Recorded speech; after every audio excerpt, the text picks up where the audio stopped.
You wanted to talk about the Chargers and the Browns. It completely escaped me when I was putting together this outline. What is it about this game that jumps out to you that you wanted to talk about? I think it's like a clash of styles because obviously Chargers, as much as they did run the ball against the Raiders, like this is a team that operates best through the air. They want to generate those explosive plays, get Herbert going, Keenan Allen on intermediate routes, Mike Williams deep. They want to spread the ball around, and you see it. Like I love that first drive, like the way they just set up the Raiders, particularly on that touchdown, just 5 wide.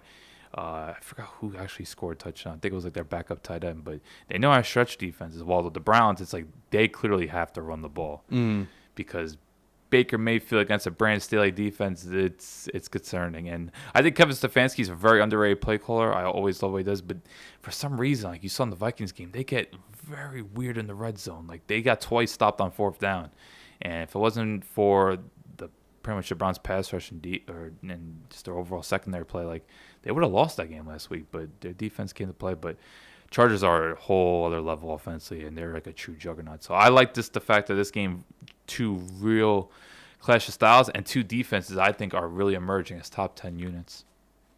So there's one thing going if you're a Cleveland fan or a Cleveland backer in this situation.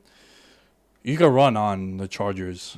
You look at the games that the game that they lost was Dallas. Run heavy with Dallas. CEH got going against them. So they're light up front, yeah. They're giving up 140 yards on the ground while the Browns, all they want to do is run. 177 yards rushing per game for the Browns. So you have Stefanski with what he wants to do in a plus matchup against what they can't do well. So you got that going for you. However, this is one of those situations where I used to use Kirk Cousins as the analogy for this, where you're very happy with Kirk Cousins until he steps on Monday Night Football on Lambeau against Rodgers, and you see Rodgers against Kirk. You're like, damn, man, there's levels. I think that's what's going to happen on Sunday. And you put Herbert at that level already in terms of like he's looked great, but you're putting him at the upper echelon already. Damn. Justin Herbert is the closest thing right now in the league to Rodgers and Mahomes at their peak. I see that. Whereas Baker Mayfield is Ryan Tannehill, Kirk Cousins to me. Right? So, like, I was having this discussion with Dunbar. He's coming on in the pod in a couple of weeks, but I was talking about how Herbert's upside might not be this year, though he's in the discussion. Like, he could win an MVP. He can be the best quarterback in the league. Like, the talent, the arm strength, just everything. His composure, the swag, all of it, right? He checks all the boxes. And then we were talking about, like, Baker and Joe Burrow, right? Where I'm like, yo, they're like a tier or two below that. Because I also, you know how I feel about Mahomes. I think Mahomes is so above everybody else. I think Herbert could enter that or is already in that tier. Yeah.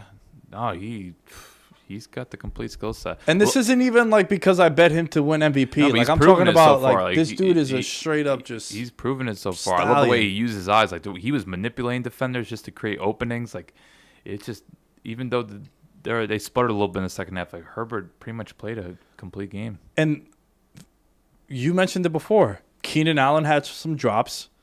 Mike Williams had 2 catches? Yeah. Herbert missed him bad, though. Oh, on the deep throw. Yeah. And then there was one that he hit Keenan Allen on where Keenan Allen just clearly dropped it behind the safeties. But again, how many quarterbacks if Tyreek Hill and Kelsey aren't going crazy, Mahomes don't really win many games. So, like, it was good for the Chargers that you have Mike Williams and Keenan Allen struggling on Monday Night Football and you still won in such a dominant fashion. Right. So, I think this matchup, I'm very excited to see this Chargers offense go up against that Browns defense because you're talking about them being really good, and they are. But now they're being really tough. Well, they were tested week 1 against Kansas City, but this is another great test. I want to see how that secondary fares. Yeah. So this is a really, really fun matchup. What's your biggest concern for the Browns? Got to be the passing game, right? You were talking about Mike Williams being missed. He missed Odell on a walk-in, just 60-yard touchdown. He missed him twice on plays where there was acres of separation. So I just think Baker in some of these times, I know it was reported today he has a partially torn labrum on his non-throwing shoulder, which could be an issue. Torn labrum, it's a brutal injury, but it ain't comfortable. That's for sure. But it's just, man, there's times that you just want to see Baker like be able to make routine throws. Like these are plays you fully expect from a quote-unquote franchise quarterback, and Browns are in a weird position now. It's like they're clearly win now, but it's like, are they going to pay Baker? Which I know is going to be a huge talking point come this offseason. But for now, it's just all these last 2 weeks. It gets to the point in these games where it's like you can't be solely dependent on the running game.